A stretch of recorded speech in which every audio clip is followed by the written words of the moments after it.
Bonjour. Dans cette vidéo, nous allons aborder maintenant le diagramme d'orbital moléculaire du complexe Ml4 en configuration carré-plan. Donc, dans ce complexe, nous avons un métal entouré de 4 ligands en configuration carré-plan. Et donc la première étape ici est de déterminer le GPS, donc le groupe ponctuel de symétrie de ce système. Donc je me place ici en regardant le complexe d'en haut, selon la direction Z, et voici ce que j'obtiens, donc un métal entouré d'un carré de ligands. Donc ce complexe, pour déterminer le GPS, j'utilise l'organigramme que vous avez dans votre manuel de TD, et je réponds successivement aux différentes questions. Donc ce complexe n'est pas linéaire, il ne possède pas plusieurs axes de plus grand ordre. Par contre, il possède un axe de symétrie, qui est ici un C4, et qui est collinéaire à l'axe Z. Il possède également 4 axes C2 orthogonaux au C4. Et le plan de la feuille ici est un plan de symétrie qui est orthogonal à l'axe C4. C'est donc un sigma H. Et par conséquent, ceci me conduit au groupe ponctuel de symétrie D4H. Donc pour étudier ce complexe, je me place dans le GPS D4H et voici la table de caractères. Et comme précédemment, voici les orbitales atomiques que nous allons utiliser pour décrire le diagramme d'orbital moléculaire de ce système. Une orbitale 1s pour chaque hydrogène et les 9 orbitales atomiques du métal. Donc la première étape est de déterminer la décomposition en somme de RI pour ce système. Et donc la première chose à faire, c'est de bien comprendre quelles sont les différentes opérations de symétrie qui sont décrites ici dans la table de caractères. Donc l'identité, aucun problème pour ça. L'axe C4, nous l'avons vu, pour déterminer le GPS, c'est l'axe qui est parallèle, collinéaire à l'axe Z.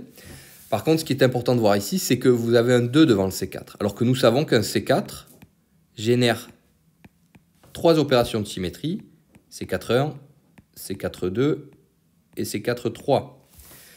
Si vous avez un 2 ici, ça veut dire que cette colonne ne prend en compte que 2 de ces 3 opérations, et ce sont les 2 opérations qui sont propres au C4, c'est-à-dire C4-1 et C4-3.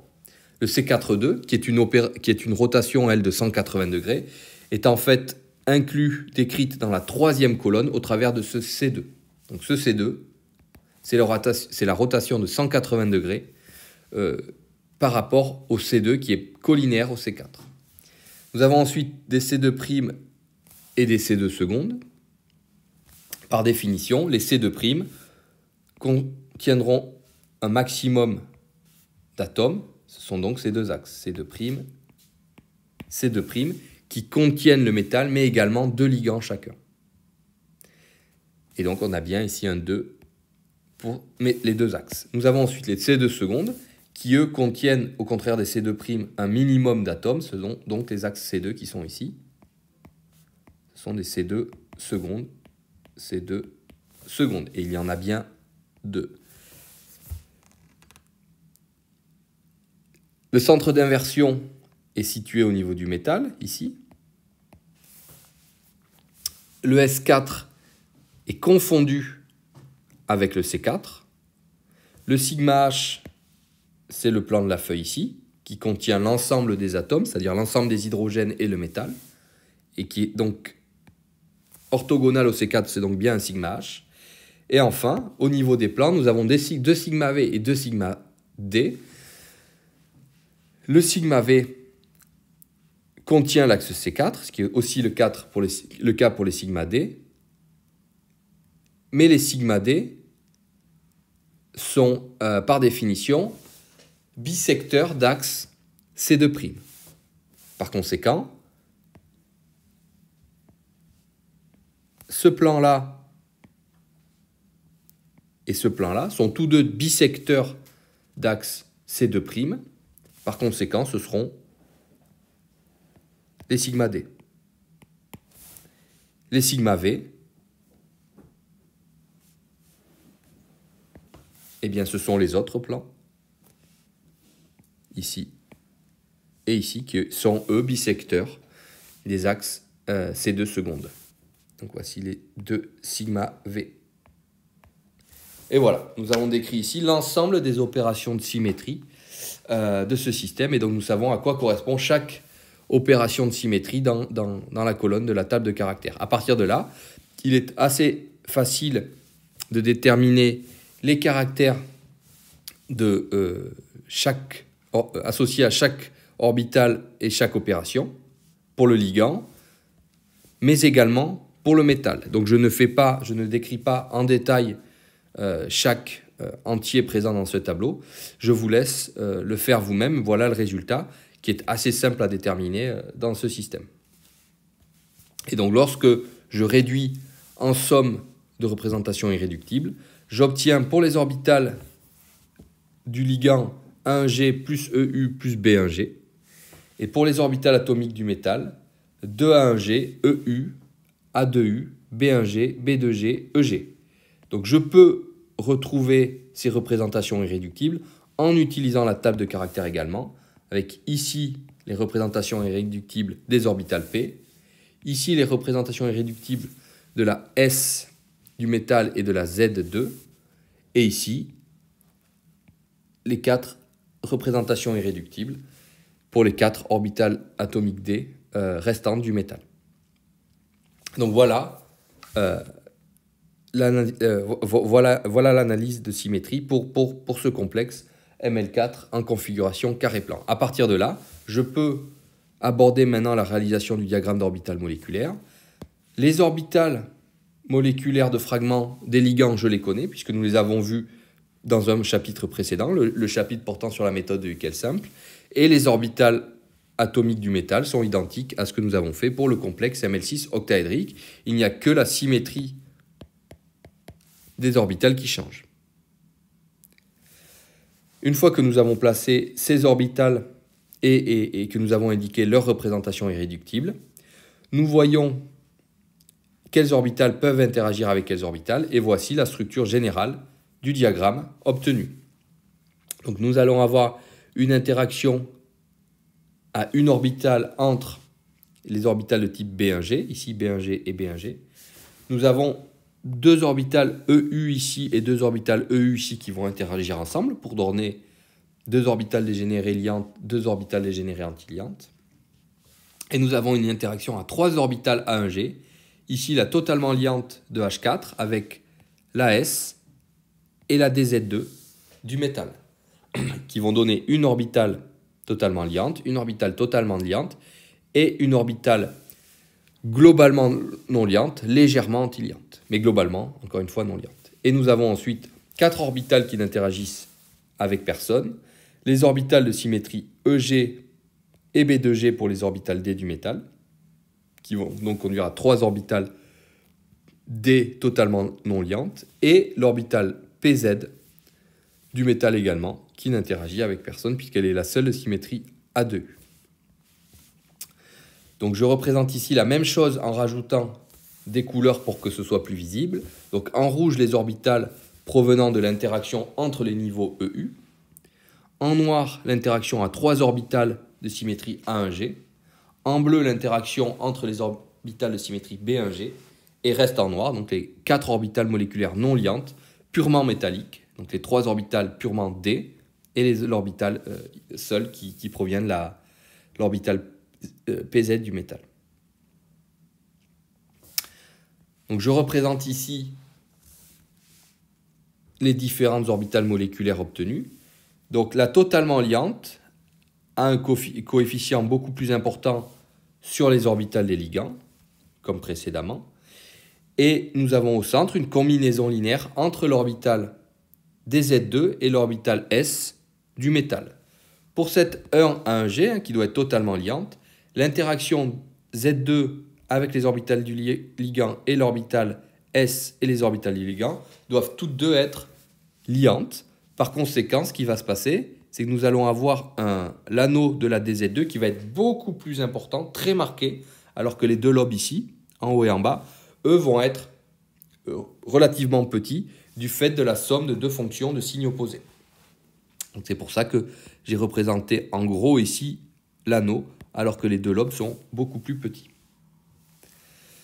La totalement non liante, hein, donc a une contribution de la Z2 qui est assez faible. Par conséquent, j'ai très exagéré la contribution de la S de manière anti-liante avec les orbitales du ligand qui, elles, ont un coefficient relativement faible.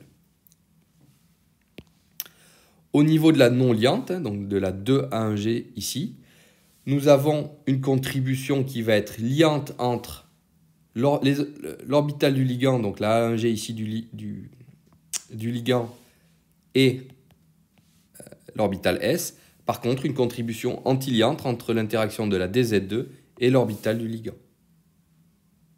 Donc on obtient cette orbitale qui est relativement difficile à modéliser et à prendre en compte le fait qu'on a une interaction anti-liante et une interaction liante et une interaction anti-liante.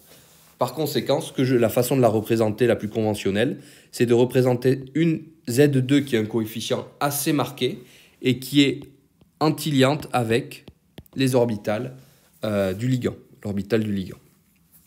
Et donc la contribution de la S là-dedans n'est pas très marquée dans ce schéma, mais c'est comme ça qu'on peut la représenter la plus, on va dire, simplement et efficacement possible.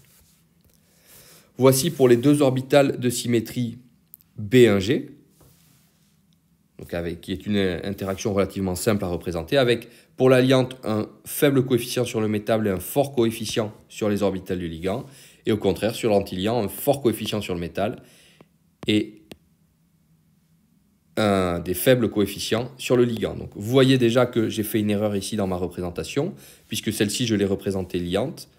Donc, en fait, si je corrige en direct, nous avons ici des lobes blancs et ici des lobes noirs pour bien représenter le caractère antiliant de cette orbitale. Désolé pour l'erreur. Enfin, les deux niveaux de symétrie EU. Donc on voit assez simplement que comme pour l'octaèdre, c'est l'interaction, une des deux orbitales ne va interagir qu'avec la PX, alors que l'autre ne va interagir qu'avec la PY. Et donc voici les orbitales que l'on obtient, avec un faible coefficient ici sur le métal et un fort coefficient ici sur le métal. Et donc voilà pour les différentes orbitales moléculaires obtenues pour dans le diagramme d'orbital moléculaire du complexe ML4 carré plan. Donc on va maintenant s'attarder sur le décompte électronique, sur la manière dont les électrons vont remplir ce diagramme d'orbital moléculaire. Donc le diagramme moléculaire est, on va dire, moins simple que dans le cas de l'octaèdre, puisque j'ai bien 4 orbitales moléculaires antiliantes et également 4 orbitales moléculaires liantes ici et 4 orbitales moléculaires antiliantes. Le problème, c'est que le bloc antiliant ici est coupé en deux. Il y a 3 orbitales moléculaires antiliantes ici en haut et une seule ici, du fait de la présence de la non-liante PZ, de symétrie A2U, mais qui provient de la PZ de mon atome métallique. Donc cette orbitale non liante est située au centre du bloc antiliant et donc qui se retrouve coupée en deux. Donc delta 0 ici, c'est la différence d'énergie entre la A1G, c'est-à-dire la non liante ici, et le bas du bloc antiliant, c'est-à-dire l'antiliante B1G.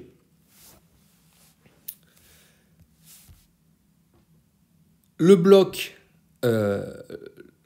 D ici est constitué des orbitales B de G, EG et A1G. Et B1G également, d'accord? Donc la A de U, qui a beau être non liante, est une orbitale de type P. Par conséquent, elle ne fait pas partie du bloc D. De même que les orbitales antiliantes ici sont principalement de nature P ou S du métal, proviennent des orbitales P et S du métal, donc n'appartiennent pas au bloc D. Donc le bloc D, ce sont, encore une fois, ces 5 orbitales moléculaires ici, mais qui sont dans une configuration différente de ce que l'on avait dans l'octaèdre. Donc, donc ici, que les ligands soient à champ fort ou à champ faible, on ne va jamais remplir l'orbitale B1G. D'accord ? Seront remplies seulement les orbitales de type de nature non liante, c'est-à-dire B2G, EG et A1G. Je rappelle que l'A1G est légèrement antiliante, mais globalement non liante.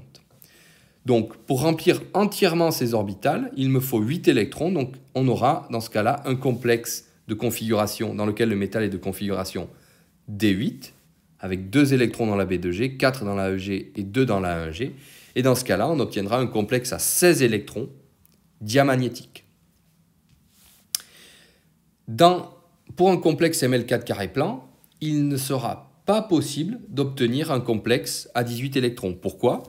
Parce qu'il ne sera jamais possible de remplir cette orbitale moléculaire non liante, et par conséquent, il ne sera pas possible de remplir l'ensemble des orbitales moléculaires liantes et des non liantes nécessaires à l'obtention d'un complexe à 18 électrons. Donc au maximum, pour les complexes Ml4 carré plan, nous obtiendrons un complexe à 16 électrons. Et donc voilà, pour ce complexe Ml4 carré plan.